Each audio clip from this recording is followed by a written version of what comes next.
എന്തെങ്കിലും ഉള്ളതല്ല. പിന്നെയോ ഇസ്രായേലേ കേൾക്ക, യഹോവ നിന്നിൽ പ്രിയപ്പെട്ടതാ കാരണം. ഹല്ലേലൂയ. ഇംഗ്ലീഷിൽ വളരെ മനോഹരമാ. Because he loved you. നിന്നെ സ്നേഹിച്ചു. അപ്പോൾ nothing in myself, everything in himself.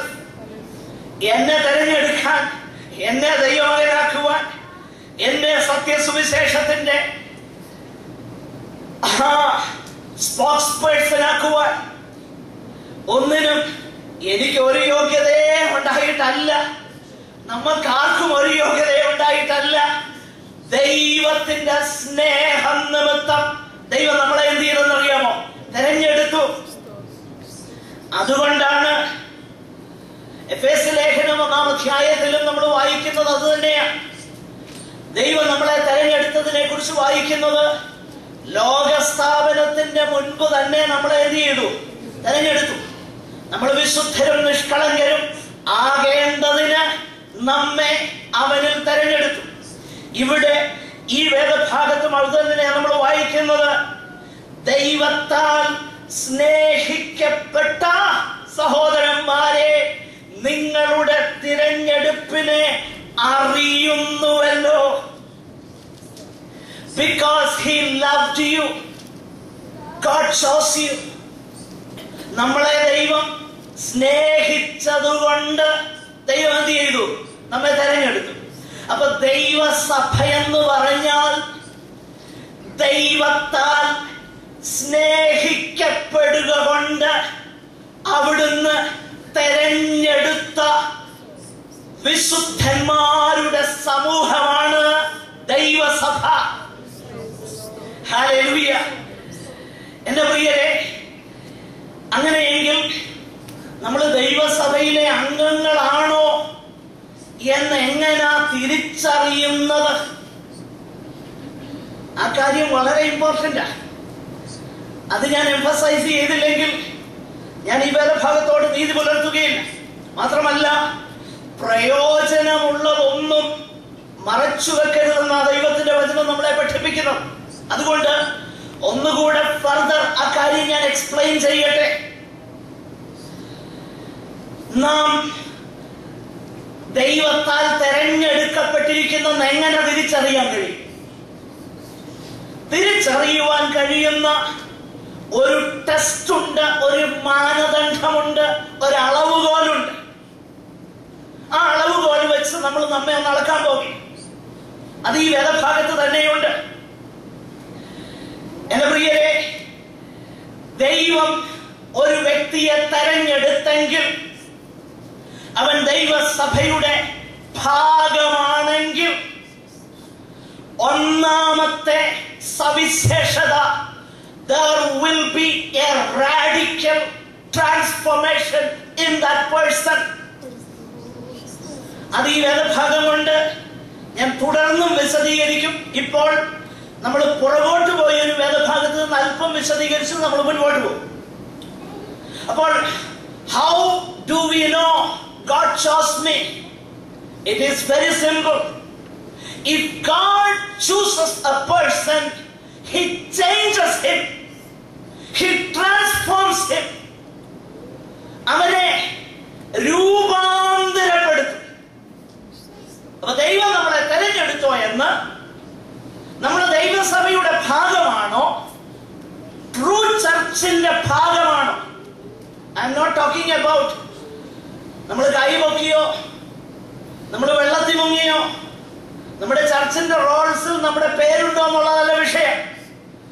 കുഞ്ഞാടിന്റെ ജീവപുസ്തകത്തിൽ പേരെഴുതി കാണാത്ത ഏവനെയും തീ പൊയ്കയും തള്ളിയിടുമെന്ന് തിരുവചനം പഠിപ്പിക്കുന്നത്. അതുകൊണ്ട് നമ്മൾ നമ്മെ തന്നെ ഒന്ന് പരിശോധിച്ചു നോക്കണം. Whether my name is written in the book of the Lamb of God. എങ്ങനെ അറിയാൻ കഴിയും? ഞാൻ പറഞ്ഞല്ലോ, God transforms that person. And what is the evidence of a person who is the elect of God, who is the chosen of God? തെരഞ്ഞെടുക്കപ്പെട്ട ആ വ്യക്തിയിൽ എന്താണ് തെളിവുണ്ട്. നമ്മൾ കഴിഞ്ഞ ആഴ്ചയിൽ ചിന്തിച്ചു 3 പ്രധാനപ്പെട്ട അനുഗ്രഹീതമാകുന്ന ശ്രേഷ്ഠമാകുന്ന ഗുണങ്ങളെ കുറിച്ച് പൗലോസ് ശ്ലീഹ ഇവിടെ പറയുന്നു. 3-ാം വാക്യത്തിൽ നമ്മൾ കണ്ടു, വിശ്വാസത്തിന്റെ വേലയും സ്നേഹപ്രയത്നവും നമ്മുടെ കർത്താവായ യേശു ക്രിസ്തുവിനെ കുറിച്ചുള്ള പ്രത്യാശയുടെ സ്ഥിരതയും. അപ്പൊ തെരഞ്ഞെടുക്കപ്പെട്ടോ എന്ന് തിരിച്ചറിയാൻ കഴിയുന്നത് വിശ്വാസം, പ്രത്യാശ, സ്നേഹം എന്ന 3 അടിസ്ഥാനപരമാകുന്ന വിർച്യൂസ്, ആ ഗുണങ്ങൾ നമ്മിലുണ്ടോ എന്ന് വചനം കൊണ്ട് നമ്മൾ അളക്കണം. ഉദാഹരണത്തിന് വിശ്വാസം എന്ന കാര്യം എടുക്കുക. കഴിഞ്ഞ ആഴ്ചയിൽ ഞാൻ പറഞ്ഞു, വിശ്വാസം എന്നുള്ളത് it is not a feeling, അതൊരു തോന്നലല്ല. It is not something very abstract, tangible അല്ലാത്ത ഒരു കാര്യമായിട്ടല്ല വിശ്വാസത്തെ ദൈവത്തിന്റെ വചനം വിവരിക്കുന്നത്. നാം കണ്ടു വിശ്വാസത്തിന്റെ വേല.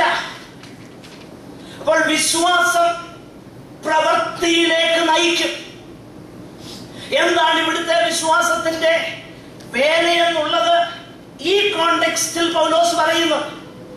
കഴിഞ്ഞ ആഴ്ചയിൽ ഞാൻ പറയുകയുണ്ടായി, അതിന്റെ 9-10 വാക്യങ്ങൾ ചേർത്ത് വായിക്കുമ്പോഴാണ്, മലയാളം വേദപുസ്തകത്തിൽ 9-ാമത്തെ വാക്യമേ ഉള്ളൂ, ഇംഗ്ലീഷ് വേദപുസ്തകത്തിൽ 9-10 ഉണ്ട്. അപ്പോൾ 9-10 വാക്യങ്ങൾ ചേർത്ത് വായിക്കുമ്പോൾ നമുക്ക് മനസ്സിലാക്കാൻ കഴിയും. ഒന്ന്, യു ടേൺഡ് ഫ്രം ഐഡൽസ്, നിങ്ങൾ വിഗ്രഹങ്ങളെ എന്ത് ചെയ്തു? വിട്ടു തിരിഞ്ഞു. അപ്പോൾ അതൊരു റാഡിക്കൽ ട്രാൻസ്ഫോർമേഷനാണ്. Turning from idols. Turning from idols, തിരിയുക എന്ന വാക്ക് it is almost synonymously used for conversion. വീണ്ടും ജനനത്തിന് ഒരു പര്യായ പദമായിട്ടാണ് തിരിയുക എന്ന വാക്ക് ഉപയോഗിച്ചിരിക്കുന്നത്. ചില വേദഭാഗങ്ങൾ ദയവായിട്ട് പെട്ടെന്ന് ഒന്ന് ശ്രദ്ധിക്കാമെങ്കിൽ അത് നമുക്ക് മനസ്സിലാക്കാനായി കഴിയും. അപ്പോസ്തല പ്രവൃത്തി 26:18. അവർക്ക് പാപമോചനവും എന്നിലുള്ള വിശ്വാസത്താൽ ശുദ്ധീകരിക്കപ്പെട്ടവരുടെ ഇടയിൽ അവകാശവും ലഭിക്കേണ്ടതിന് അവരുടെ കണ്ണ് തുറപ്പാനും അവരെ ഇരുളിൽ നിന്ന് വെളിച്ചത്തിലേക്കും സാത്താന്റെ അധികാരത്തിൽ നിന്ന് ദൈവത്തിങ്കിലേക്ക് തിരിപ്പാനും. നോക്കുക, എന്തെല്ലാം കാര്യത്തിൽ നിന്നുള്ള ടേണിംഗ് ആണ് കൺവേർഷൻ എന്ന് പറഞ്ഞ. ഒത്തിരി വാക്യങ്ങളുണ്ട്, ഞാൻ ആ വാക്യങ്ങളെല്ലാം പറഞ്ഞില്ല. വേണമെങ്കിൽ നോട്ട്സ് കുറിക്കുന്നവരുടെ സഹായത്തിനായിട്ട് ഫർദർ സ്റ്റഡീസിന് വേണ്ടി ഞാൻ ആ വാക്യങ്ങൾ പെട്ടെന്നൊന്ന് പറയാം. അപ്പോസ്തല പ്രവൃത്തി 26:18, കൊലോസ്യർ 1:13, 1 പത്രോസ് 2:9, അഗൈൻ ആക്ട്സ് 3:19, 3:19, 9:35, 11:21, 14:15, 15:19. ഈ വാക്യങ്ങളിലെല്ലാം തന്നെ കൺവേർഷൻ എന്ന് പറഞ്ഞാൽ തിരിയുക, turning. It is a U turn from the previous life. തികച്ചും വ്യത്യസ്തമാകുന്ന ഒരു അനുഭവം. അപ്പൊ വിശ്വാസം എന്നുള്ളത് എങ്ങനെ അളക്കാൻ കഴിയും? വിശ്വാസം അളക്കാനുള്ള അളവുകൾ, whether I have turned from idols.